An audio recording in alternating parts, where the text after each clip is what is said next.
Bonjour à toutes et à tous, bienvenue sur ce webinaire de l'assurance maladie risque professionnel consacré aux formations du secteur médico-social financé par la subvention prévention des risques ergonomiques.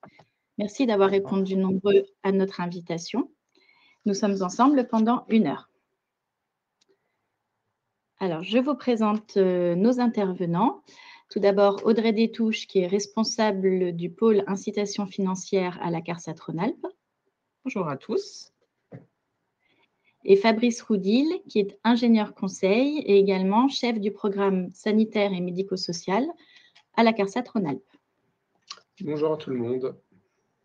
Et je suis Sandrine Morelli, chargée de communication également à la CARSAT Rhône-Alpes. Donc, l'objectif de ce webinaire est de vous donner toutes les clés pour bénéficier du financement par la subvention de prévention des risques ergonomiques, des formations du secteur médico-social, à la fois pour les salariés et pour les dirigeants, que les structures soient l'aide et soins à la personne à domicile ou en établissement. Donc, je vais vous partager la présentation.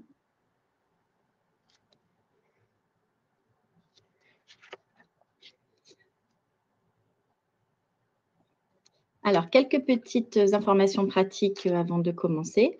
Donc, tout d'abord, vous voyez en bas à droite de votre écran, vous avez 2 onglets et nous vous conseillons d'utiliser l'onglet questions pour poser vos questions. Les réponses vous seront données au fil de l'eau par notre équipe de modératrices.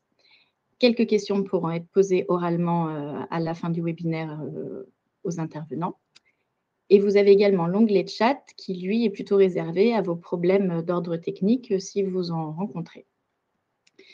Donc, vous allez recevoir dès la fin du webinaire un email qui contiendra à la fois le lien vers la présentation que vous voyez à l'écran, un lien également vers le replay et un lien vers un petit questionnaire d'évaluation dont je vous reparlerai plus tard.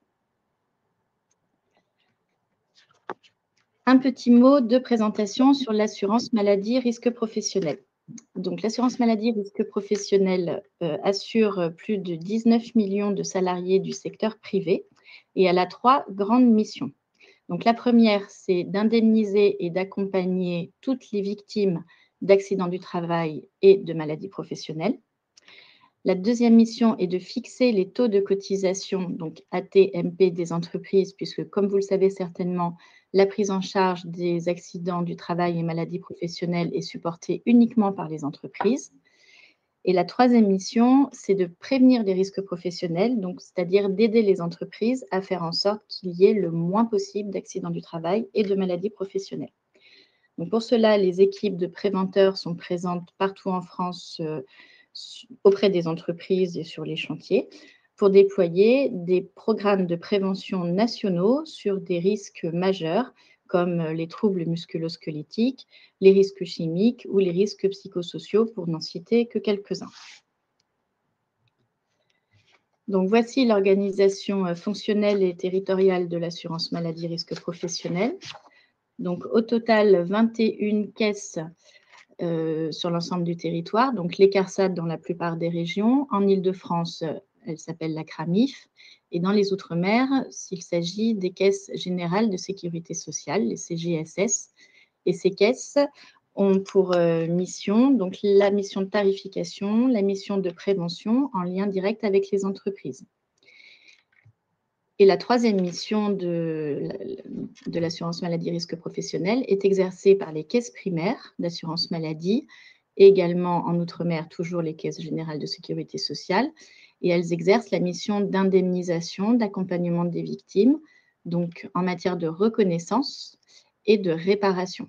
Et donc là, c'est bien auprès des salariés que cette mission s'exerce. En soutien technique, l'assurance maladie risque professionnel travaille également avec 2 organismes, l'INRS que vous connaissez certainement, qui produit des ressources et énormément de documentation en prévention des risques professionnels, et également Eurogip qui assure une veille et une information sur la prévention des risques professionnels au plan européen. Voici le sommaire de notre webinaire, donc 2 grandes parties. La première consacrée aux généralités sur la subvention prévention des risques ergonomiques et la deuxième où on verra en détail les formations du secteur médico-social qui sont subventionnées. La première partie, je laisse la parole à Audrey. Donc, je vais vous présenter les généralités de cette subvention risque ergonomique. Donc, cette subvention, elle s'adresse à qui? Elle s'adresse à toutes les entreprises. Donc, c'est tous les secteurs d'activité, toutes les tailles d'entreprise, que vous soyez 0 ou que vous soyez plus de 200, vous êtes éligible à cette subvention. Les travailleurs indépendants sont donc également concernés si et uniquement si ils cotisent à l'AVAT. Donc l'AVAT, c'est l'assurance volontaire des accidents du travail qui se souscrit auprès de la CEPAM. En revanche, les organismes de la fonction publique sont exclus. On vous a mis les codes risques pour que vous puissiez les avoir en tête. Enfin, il faut également cotiser au régime général de la sécurité sociale en tant qu'employeur. Il faut être implanté en France métropolitaine ou dans les DOM et être à jour de ses cotisations sociales pour les accidents de travail et les maladies professionnelles.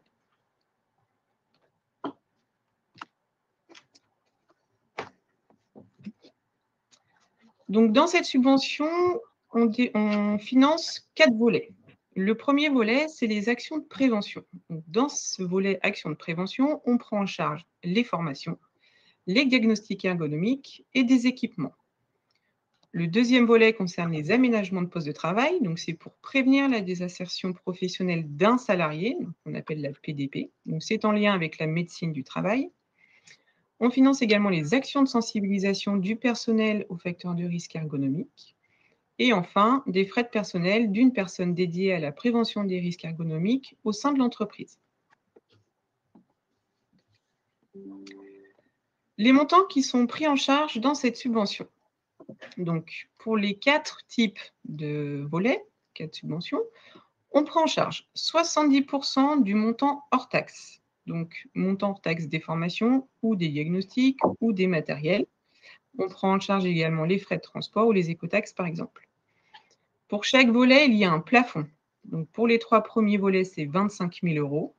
Quant aux frais de personnel, c'est un forfait. Donc, c'est 8 235 € qu'il n'est possible d'avoir qu'une seule fois sur un sirène sur la période 2024-2027.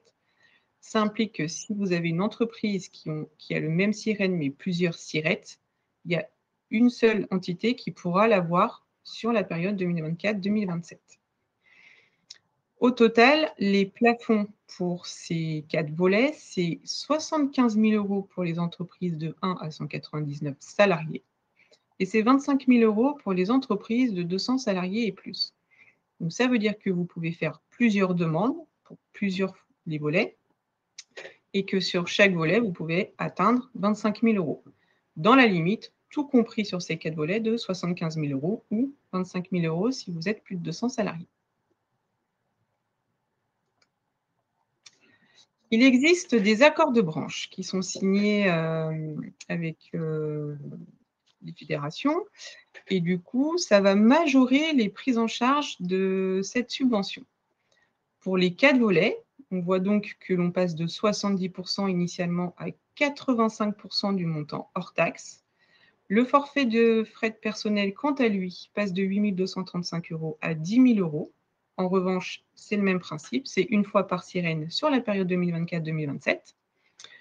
Ce qui fait que pour les entreprises de 1 à 199 salariés, vous pouvez avoir 125 000 € sur la période 2024-2027. En revanche, pour les entreprises de plus de 200 salariés, le plafond ne change pas, ça reste à 25 000 €. Mais c'est bien le pourcentage de prise en charge qui sera majoré. Donc, les accords de branche qui sont signés avec la Direction générale du travail, c'est la liste qui existe aujourd'hui. Donc, à ce jour, nous avons tous ces accords de branche qui existent. Donc, vous le voyez, il y a des numéros d'IDCC, donc c'est les identifiants des conventions collectives.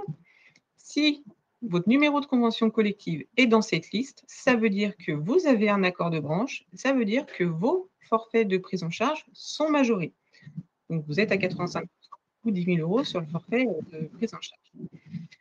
Donc, pour connaître votre convention collective, on vous a mis un lien que vous aurez à l'issue de la présentation. Vous cliquez sur ce lien, vous tapez le numéro de SIRET de l'entreprise et une fois que vous l'aurez fait, va apparaître le numéro d'IDCC. Donc ce numéro, s'il est existant et qu'il est dans cette liste, vous avez donc un accord de branche qui est signé et vous avez donc le droit à la majoration de prise en charge. En revanche, si le numéro que vous avez quand vous avez fait votre recherche n'est pas dans cette liste, à ce moment-là, vous aurez les barèmes de base de la subvention.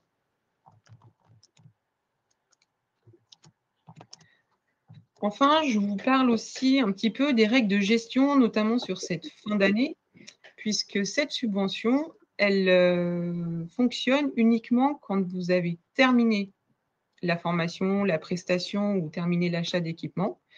Donc, ça implique que vous devez effectivement faire l'avance des frais et que seulement après, vous pouvez déposer votre facture qui doit être acquittée et prestation terminée. Donc, comment ça se passe en fin d'année? Donc, si vous avez financé des prestations ou des équipements dont la réalisation ou la livraison est intervenue entre le 1er janvier et le 31 décembre, vous avez donc jusqu'au 31 décembre 2025 pour déposer votre demande de subvention. En revanche, si votre prestation ou équipement a été réalisé ou livré en 2025, mais que vous n'avez pas reçu la facture au 31 décembre, à ce moment-là, vous pourrez déposer vos demandes. En revanche, il faudra joindre une attestation de service fait, donc on vous a mis un lien pour obtenir cette attestation, en attendant de recevoir la facture que vous devrez nous transmettre dans un second temps. Donc, par exemple, si on prend le sujet qui nous intéresse aujourd'hui, si vous avez des formations qui ont démarré après le 1er janvier 2025 et qui vont se terminer avant le 31 décembre 2025, il faudra impérativement déposer votre demande avant le 31 décembre 2025.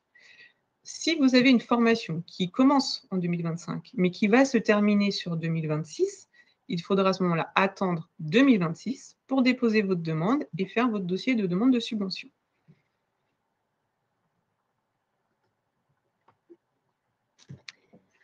Très bien. Alors, maintenant, on vous propose une petite animation, un sondage en 3 parties. Donc, voilà comment ça va se passer. Je vais publier le sondage qui va s'afficher au centre de l'écran. Donc, vous répondez. Il n'y a pas de concours à la fin. Voilà, vous répondez tout simplement. Et vous n'oubliez pas de valider votre question en cliquant sur le bouton « Soumettre votre réponse ». Et pour visualiser les résultats, je vous invite à cliquer sur l'onglet « Sondage » qui est en bas à droite de votre écran, juste à côté de l'onglet « Questions ». Donc, voici la première question. Avez-vous connaissance, ou aviez-vous, avant la présentation par Audrey, connaissance de ce dispositif, de la subvention prévention des risques ergonomiques? 3 réponses possibles, un seul choix possible. Oui, très bien. Oui, un peu. Non, pas du tout. C'est à vous de voter. Je vous laisse quelques secondes.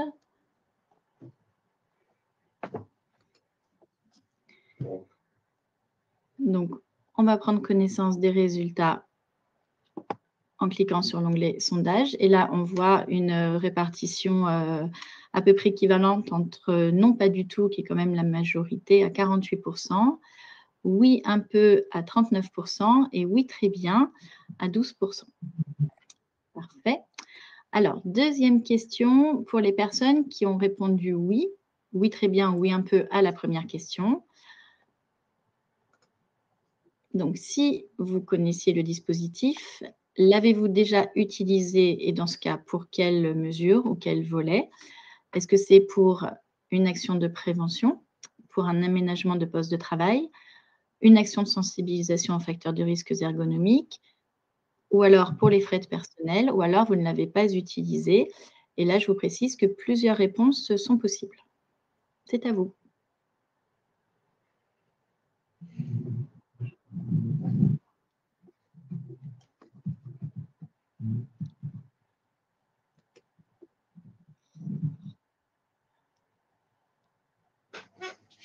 Vote.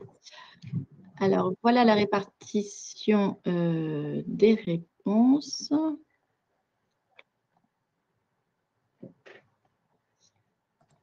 Donc, on a 85% des répondants qui ne l'ont pas encore utilisé et les 86%, donc les 14 restants se répartissent entre frais du personnel à 8% des réponses, 6% pour une action de prévention, que ce soit une formation, un diagnostic ou un matériel ou équipement, et personne ne l'a encore utilisé pour un aménagement de poste de travail, ni pour une action de sensibilisation aux risques ergonomiques.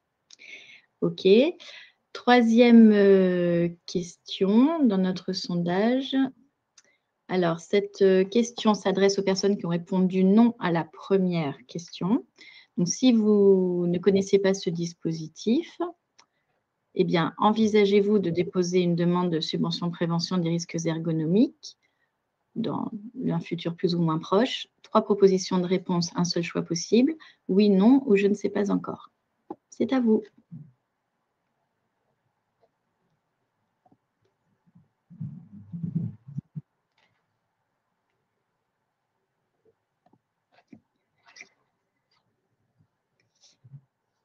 Eh bien, c'est le je ne sais pas encore qui l'emporte, on peut dire, qui domine avec 2 tiers des réponses.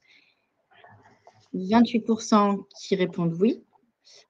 Eh bien, c'est parfait. Et 3% qui ne prévoient pas, pour l'instant, de déposer une demande. Merci de votre participation. On va fermer l'onglet sondage et on continue dans notre présentation avec toi, Fabrice, sur les formations qui sont subventionnées. On a pas une petite introduction d'Audrey. Voilà, j'ai une petite présentation. Donc, on va maintenant du coup axer notre présentation sur les formations qui vous concernent, donc les formations en établissement ou les formations aide à domicile. Donc, on l'a vu, c'est dans la partie des actions de prévention que sont prises en charge les formations.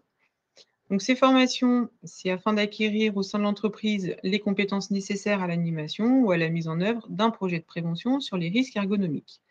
Attention, les formations doivent impérativement être réalisées par un organisme qui est habilité par l'INRS. Donc, on vous a mis un petit lien que vous aurez aussi possibilité de cliquer à l'issue de la présentation, qui vous renverra du coup sur le site de l'INRS pour avoir la liste de ces organismes habilités. On vous a également mis un lien pour consulter les formations qui sont référencées dans la subvention risque ergonomique. Et enfin, on vous a mis un petit rappel, donc 70% du coût hors taxe de la formation ou 85% si vous avez eu un accord de branche. Lorsque vous allez constituer votre dossier de demande de subvention, les pièces à transmettre seront les suivantes.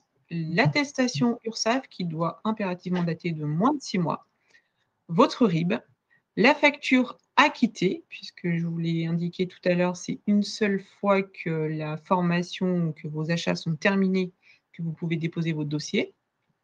Donc la facture doit être acquittée. Sur cette facture, il y a des mentions qui seront à inscrire dessus, donc notamment la date de paiement, le mode de paiement et puis la date de fin de formation, en tout cas pour ce qui nous concerne. Sinon, pour les équipements, ce serait par exemple la date de livraison. Toutes ces informations sont évidemment inscrites sur le cahier des charges de la subvention risque ergonomique disponible sur Amélie. Donc, prenez bien connaissance de toutes les informations concernant le dossier à transmettre. Et puis enfin, il nous faudra l'attestation de formation qui devra être fournie par l'organisme de formation qui nous permettra de voir que c'est bien un organisme habilité sur le site de l'INRS. Donc, une fois que vous aurez tous ces éléments, vous serez en capacité de déposer votre demande via votre compte employeur sur Net Entreprise.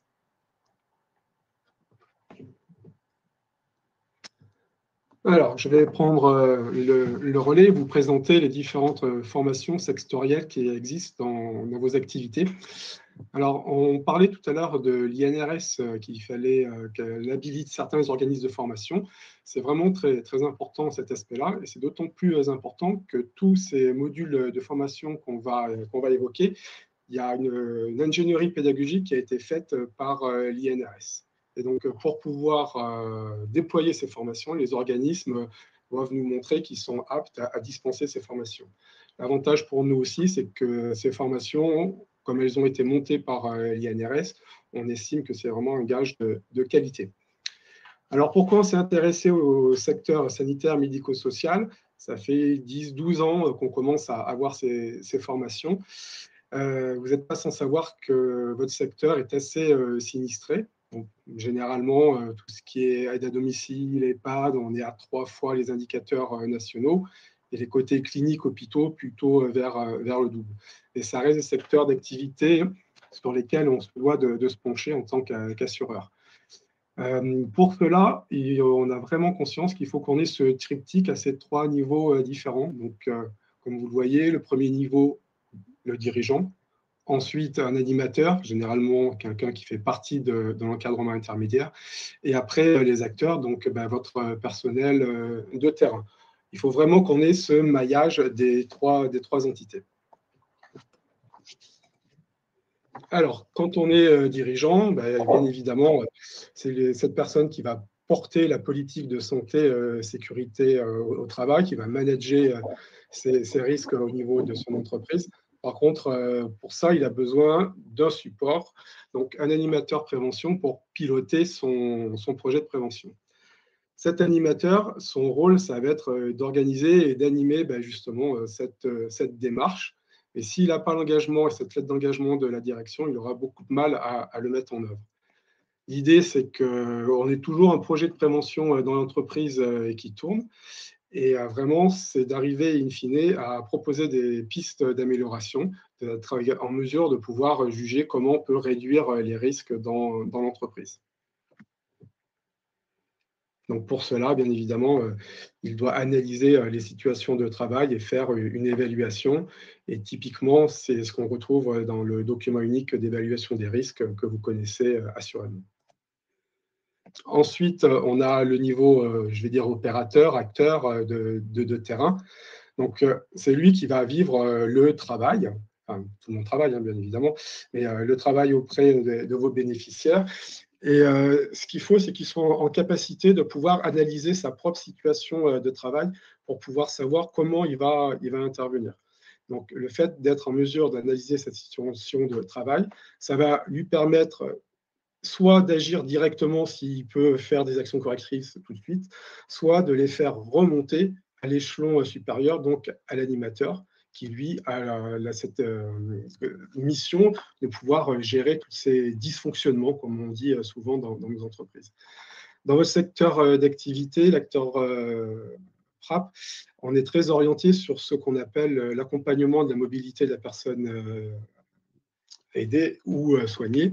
C'est-à-dire, c'est comment faire de la mobilisation d'un bénéficiaire en prenant le moins de risques, mais aussi en utilisant les capacités résiduelles de la personne sur tout ce qu'elle peut continuer à faire. C'est-à-dire utiliser une personne qui est encore capable de se relever un petit peu avec ses bras, et ne pas faire à sa place, mais l'accompagner, ce qui permet de garder un petit peu de limiter la progression de la dépendance et de soulager aussi la personne. Et on apprend aussi, s'il y a besoin, à introduire l'aide technique au moment où l'action de mobilisation n'est plus faisable par la seule et unique personne. Alors, dans le secteur médico-social, on a plusieurs grandes thématiques. Donc, on va avoir tout ce qui va concerner le sanitaire médico-social et ce qui va concerner l'aide à domicile. Donc, ce qui va concerner la partie sanitaire médico-sociale, ça sera ce qui peut être pris en charge, bien évidemment, dans cette formation, dans cette subvention. C'est la formation du dirigeant, donc développer et manager la prévention des risques. C'est une formation qui dure un jour. Donc, c'est un regroupement de dirigeants et c'est une animation qui est faite soit par les différentes CARSAT, soit par un organisme de formation qui est habilité, bien évidemment, où on peut aussi trouver un mixte des deux.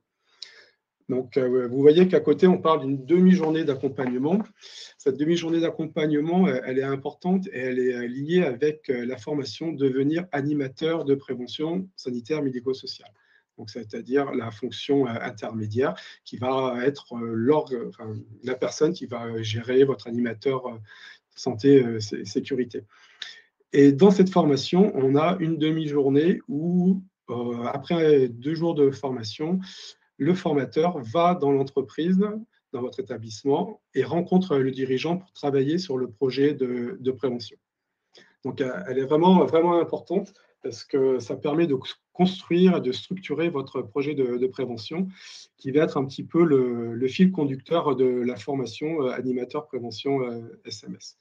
Donc, comme vous le voyez, c'est des formations actions, 3 jours, 2 jours, 1 jour. Ça s'étale sur 4 à 6 mois. Ça dépend si on a les congés d'été au milieu.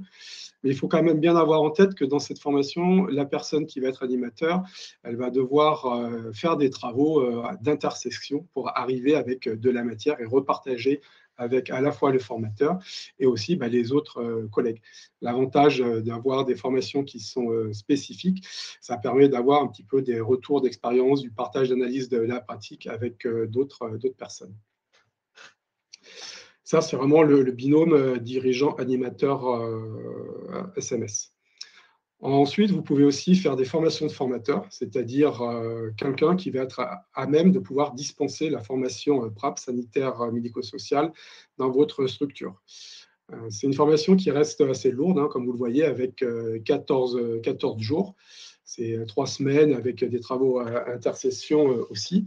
Mais l'avantage de ça, ça permet, alors pour des entreprises, des établissements qui sont quand même assez cossus en effectif, d'avoir une ressource interne et qui peut déployer ces formations directement en intra sur site. Vous n'êtes pas obligé d'envoyer quelqu'un en formation pour une journée, enfin pour les 4 jours de PRAP sanitaire médico-social, si vous avez ce facteur-là, ce formateur-là. Et la dernière formation, c'est la formation des risques liés à l'activité physique avec une spécificité sur le PRAP sanitaire médico-social. 4 jours, et c'est aussi là où on va avoir ce qu'on appelle l'ALM, l'accompagnement à la mobilité. Donc, on retrouve bien la direction, l'encadrement intermédiaire et nos opérateurs pour arriver à englober tout ça. Et l'idée, c'est vraiment d'arriver à mettre en place une organisation santé-sécurité avec quelqu'un qui l'insuffle, quelqu'un qui la gère, et après, vos salariés qui peuvent faire remonter ces fameux dysfonctionnements qu'on évoquait tout à l'heure. Pour la partie domicile, donc c'est exactement le même principe, hein. On réunit des dirigeants sur une journée, animation CARSAT et ou organisme de formation avec cette fameuse demi-journée d'accompagnement in situ via le formateur. On a donc la formation ensuite animateur prévention aide et soins à domicile, donc un petit peu plus courte que le SMS, c'est en 2 jours plus 1 jour avec des travaux intercession également. Et cette fameuse demi-journée où on structure le projet de prévention avec la direction. On a le côté intervenante à domicile avec alors la formation qu'on appelle maintenant acteur prévention aide et soins à domicile, qui s'appelait APS auparavant, acteur prévention secours. Pour ceux qui l'ont déjà fait, vous voyez que le nombre de jours a diminué. On a enlevé en fait la partie secourisme, qui initialement on avait des compétences pour faire simple, de mobilisation qui s'apparentaient au PRAP sanitaire médico-social et des compétences de secourisme. Quand est arrivé l'ALM, l'accompagnement à la mobilité, on avait rajouté des jours de formation, bien évidemment. Et ça commençait à faire beaucoup. Il y a eu beaucoup de remontées des entreprises qui disaient que c'était trop long et que le secourisme était souvent fait par ailleurs. Donc l'INRS est revenu un petit peu en arrière en supprimant cet aspect secouriste. Par contre, vraiment en marquant fortement l'accompagnement à la mobilité. Donc de 4 jours et demi, on est repassé à 3 jours et c'était un peu plus entendable pour les entreprises du secteur du domicile. Vous avez aussi la possibilité de devenir formateur, de former quelqu'un pour être formateur en interne. Donc, c'est 4 jours pour déployer la formation acteur prévention secours. On n'en voit pas énormément des gens qui font ça, ou alors c'est des organismes de formation qui mettent une formation en plus à leur catalogue grâce à cette formation de formateur. C'est le même cas pour les risques liés à l'activité physique. On a déjà évoqué tout à l'heure. Et vous avez aussi la formation de 4 jours qui peut aussi s'apparenter au domicile du PRAP sanitaire et social, sachant qu'on s'oriente globalement plutôt sur la formation acteur prévention et des soins à domicile. Le contenu reste assez similaire. Donc tout ça, c'était les formations qui sont prévues dans le cadre de cette subvention prévention ergonomique. Donc on rappelle bien qu'elles doivent toutes être animées par des organismes habilités par l'INRS ou, si c'est la CARSAT, pour la formation dirigeant. En plus de ces formations génériques, de ces formations spécifiques, vous avez deux formations qui interviennent pour tout secteur d'activité. La première, ça va être la formation devenir personne ressource du projet de prévention des troubles musculo-squelettiques. Donc, 6 jours, toujours pareil, formation, action et des demi-journées d'accompagnement in situ en entreprise pour travailler à ce niveau-là plus sur l'analyse d'une situation de travail, l'analyse de poste. Je mettrai entre guillemets faire un petit travail d'ergonome en entreprise. Vous avez également la formation devenir chargé de prévention des troubles musculo-squelettiques en établissement. C'est l'équivalent de celle qu'on vient d'évoquer, personne ressource, mais avec la partie analyse de poste qui est plus réduite. Là. Donc, la personne qui va faire la formation personne ressource en TMS, elle va élaborer un projet de prévention, elle va mettre en œuvre une démarche de prévention des troubles musculo-squelettiques au sein de la structure. La vraie plus-value comparée au chargé, ça va être d'établir le diagnostic, d'établir une analyse de poste, avec bien évidemment la recherche de solutions par la suite. Comment réduire les TMS en entreprise et le suivi de ce plan d'action. Et sur la partie chargée de prévention, ben voilà, on identifie les TMS, on déploie un projet, mais on ne participe pas à l'analyse de poste. Donc là, ça marche quand vous sous-traitez, on va dire, la partie analyse de poste, soit un ergonome, par exemple, qui va intervenir, qui peut aussi, dans dans certaines conditions, être financé par cette subvention de prévention du risque ergonomique ou par un service de santé au travail. Par contre, ça va quand même lui qui va gérer le pilotage et le suivi de ce plan d'action.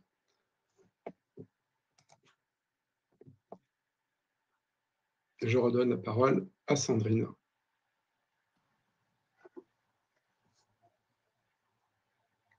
Alors, on ne t'entend pas, Sandrine, tu as ton micro coupé. Tout à fait, merci, en effet, je l'avais coupé, merci Audrey. Avant de continuer sur le moyen qu'on reste en contact, je vous propose qu'on poursuive par les questions parce qu'elles sont assez nombreuses sur l'aspect formation. Et je pense qu'un certain nombre d'entre elles vont éclairer plusieurs personnes. Une première question qui est arrivée pour demander si une structure qui relève de la convention FEAP est-elle concernée par la subvention? Alors, en fait, c'est uniquement sur les codes risques. Donc là, je ne pourrais pas vous renseigner plus que ça parce que je ne connais pas votre code risque. Mais en tout cas, le code risque, si vous n'êtes pas un code risque d'un organisme public, vous êtes éligible à la subvention risque ergonomique. Concernant les conventions collectives, là, c'est ce que je vous expliquais tout à l'heure. Il y a un site internet où vous pouvez faire une recherche et voir si votre convention collective est éligible à un accord de branche. Ok, donc 2 vérifications à faire, code risque et convention collective. Okay. Toutes ces vérifications, de toute façon, quand on fait la demande sur Net Entreprise, on voit si vous êtes éligible ou pas. D'accord. Deuxième question sur les plafonds. Donc, encore pour toi, Audrey. La question est, les plafonds sont-ils mensuels ou cumulables pour les années 2024-2027? Alors, mensuel, c'est peut-être annuel. Alors, les plafonds, ils sont sur la période 2024-2027. Donc, c'est-à-dire que, par exemple, sur le volet action de prévention, vous avez le droit, mettons qu'il n'y a pas d'accord de branche, vous avez le droit à 25 000 €. Une fois que vous avez atteint ce volet sur ce plafond-là, vous ne pourrez plus faire de demande pour ce volet. En revanche, vous aurez encore la possibilité de faire une demande sur aménagement de poste, action de sensibilisation ou du coup, prise en charge de frais de personnel, tant que vous n'avez pas atteint les 75 000 €. Donc en fait, vous avez effectivement, si je puis dire, 2 niveaux de plafond. Un premier niveau qui est par volet de subvention et enfin un plafond global qui reprend le maximum de chaque volet. OK. Une question plus précise sur toutes les formations qui ont été présentées. Est-ce que les formations concernent uniquement… Alors oui, non, il a été répondu là. Concernent les 3 niveaux, donc les formations spécifiques. On a vu en fin de présentation que la formation prévention des TMS peut être également prise en charge. Donc là, la réponse a été apportée. Une autre question, doit-on suivre tout le package des 4 formations ou peut-on n'en cibler qu'une, par exemple, PRAP 2S à destination des intervenants uniquement? Est-ce qu'il faut que tous les étages dirigeants, animateurs, acteurs soient suivis ou pas? Alors, c'est vraiment conseillé. Hein. Si vous faites la formation PRAP, la personne va avoir des éléments, on va dire, biomécaniques pour savoir comment… alors, souvent, on parle de gestes et postures. Nous, on n'aime pas du tout ce thème-là, parce que dans la formation PRAP, on apprend à analyser la situation de travail avant de faire l'acte. Donc, bon, il y aura peut-être des notions à ce niveau-là. Mais le problème, c'est que quand elle va identifier cette personne des problématiques dans une chambre ou à un domicile, elle ne saura pas à qui les faire remonter. Donc, vraiment, on conseille dans un premier temps le dirigeant, l'animateur, et après les différentes formations plus opérationnelles, terrain, PRAP 2S, par exemple. Il faut vraiment qu'on arrive pour nous à mettre en place une organisation santé-sécurité au sein de ces établissements. OK. Et donc, de cette organisation dépend l'obtention de l'aide financière? Après, si une entreprise… il peut y avoir qu'une formation demandée, enfin faite et demandée et prise en charge. On n'impose pas le suivi des 4. D'accord, mais c'est Mais tout de c'est même possible de fortement faire financer conseillé. les 4. Donc le plafond n'est pas atteint. D'accord. Autre question, y a-t-il des prérequis pour suivre ces formations? Par exemple, devenir formateur ACP et ASD? Oui, il y a des prérequis, je ne les ai plus en tête. Ils sont identifiés sur la partie ingénierie de formation de l'INRS. Il faut avoir base en prévention à minima et peut-être déjà avoir suivi la formation acteur SMS. Donc, il faut aller consulter on va le apporter site de l'INRS. la réponse sur les prérequis dans un second temps. Je ne les ai pas en tête parce qu'il y a tellement de formations qui existent. Oui. Très bien. Nouvelle question. Peut-on cumuler cette subvention avec un financement de l'OPCO qui prendrait en charge les salaires des personnels uniquement et le coût pédagogique par la subvention? Alors, pour en avoir discuté… Quand vous remplissez votre demande de subvention, en fait, vous avez une partie où vous attestez que vous n'avez pas déjà de prise en charge avec un autre organisme. Alors, la question, je crois, c'était sur le temps de formation. Non, c'était sur la possibilité de cumuler, parce qu'en fait, ça fait référence à une autre question. Il était demandé dans la précédente question, mais qui a été répondu par les collègues, est-ce que la subvention prend en charge le… Attends, je vais retrouver. Les coûts salariaux. Voilà, le salaire. Non. C'était une des premières questions. Dans la prise en charge, on prend les frais les coûts de la formation, en fait. C'est l'ingénierie de formation, c'est la prestation d'organisme de formation qui est pris en charge. Voilà. Par contre, il me semble qu'à côté de ça, l'OPCO peut prendre en charge le temps de formation. Ce n'est pas les deux mêmes sujets. Le temps de formation, tu as dit? D'accord. Oui. Audrey, si tu… J'avoue que je n'ai jamais eu le cas. Alors je vais me renseigner. J'en ai parlé ce matin avec un OPCO, donc il était d'accord ce matin dans l'OPCO de la Drôme. OK. Et ça reste deux sujets différents. Il y a une partie ingénierie et une partie classique de frais salariaux. OK. Encore une question, la subvention est-elle cumulable avec d'autres, notamment suite au financement via un appel à projet?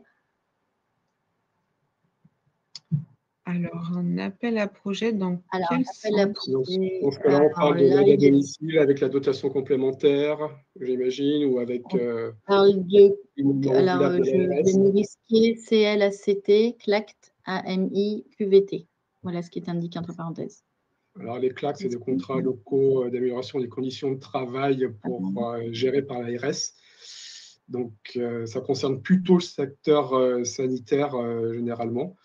Donc, on arrive des fois à mettre des choses d'un côté sur des horaires, sur du taux, de la formation d'un autre, mais il ne faut pas que ça dépasse la globalité de notre investissement. Quand on voit avec l'ARS, ils arrivent à abonder sur, je vais prendre l'exemple pour les rails de transfert en EHPAD. On a des fois des cas où on prend ça dans une autre aide, dans des aides financières, et le complément peut parfois être payé par l'ARS. C'est complète, quoi. C'est pas à hauteur. C'est des choses qu'on a vues. Dans ce sens-là, d'abord la subvention, l'assurance maladie risque professionnel et après l'ARS. On a déjà eu quelques cas où, alors c'était dans un cadre de contrat de prévention, donc c'est encore une autre aide où là c'est un accord préalable de notre part. Et après, quand ils ont les financements par l'ARS qui sont plus importants, ils arrivent à dire en fait on ne va pas utiliser votre aide. C'est un petit peu dommage pour nous. Oui. OK. Le cumul est autorisé tant que le montant cumulé des subventions ne dépasse pas le montant des factures. C'est bien ça? Alors, tu peux me relire la phrase, s'il te plaît, enfin, la question? Oui, c'est pas vraiment une question. Je rajoute, c'est bien ça. Le cumul est autorisé tant que le montant cumulé des subventions ne dépasse pas le montant des factures. Alors, le cumul des 4 volets est autorisé tant qu'on ne dépasse pas le plafond Voilà. autorisé, le plafond de la subvention.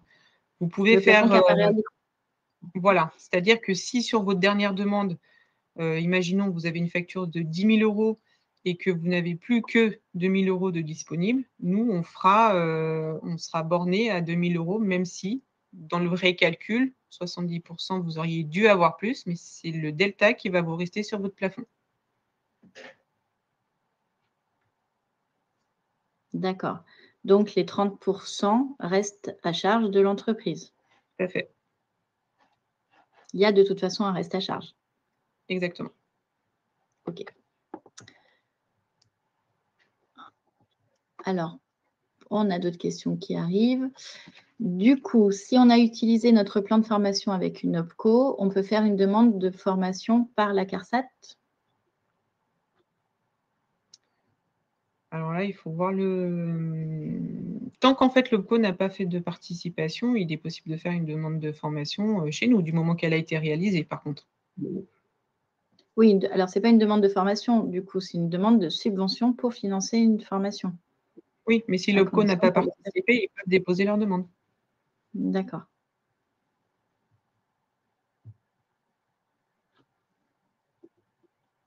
OK. On attend un petit peu, je crois qu'on a répondu à toutes les questions, soit par écrit, soit oralement.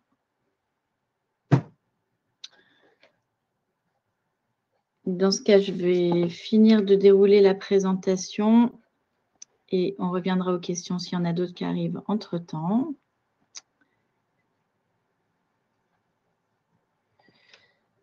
Donc, pour garder le contact ou nous retrouver sur nos canaux de communication, eh bien, vous devez connaître certainement le site amélie.fr, rubrique entreprise, et plus particulièrement la rubrique santé au travail, pour le sujet qui nous concerne, et c'est là que vous aurez tout le détail des subventions notamment. Le site de l'INRS sur lequel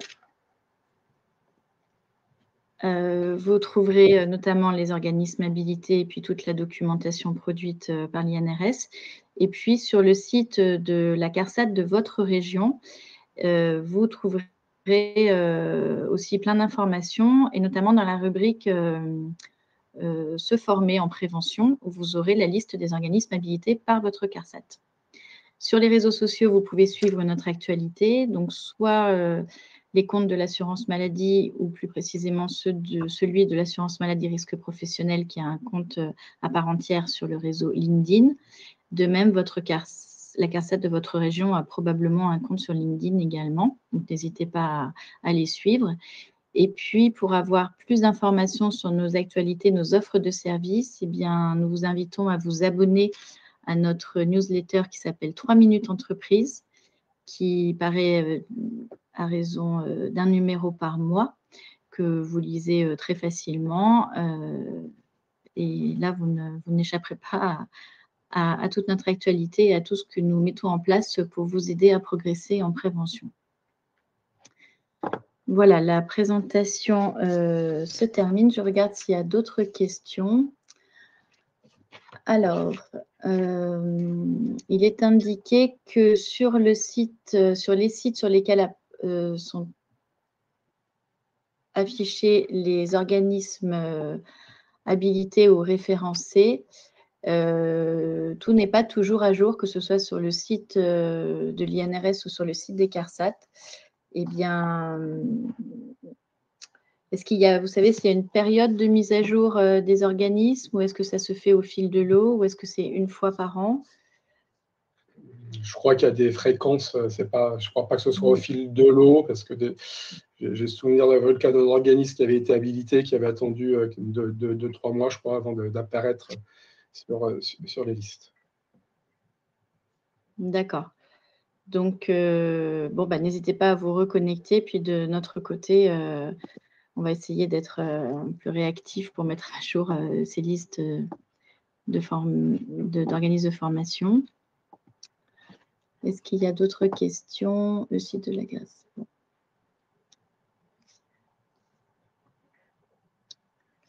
Mais si vous avez d'autres questions, vous pouvez vous rapprocher de la CARSAT de votre région. Vous avez les coordonnées sur le site internet. Parce que là, nous faisons une présentation qui ne vaut pas que pour Rhône-Alpes, hein, mais pour toutes les régions. Donc, n'hésitez pas à nous contacter par ce moyen-là. Et là, avant de nous quitter, je vous propose un petit questionnaire d'évaluation, parce que c'est toujours très intéressant pour nous d'avoir votre avis sur ce type de rendez-vous. Donc, si vous avez quelques minutes à nous consacrer, je vous le propose, si j'y arrive, voilà, ajouter à la session.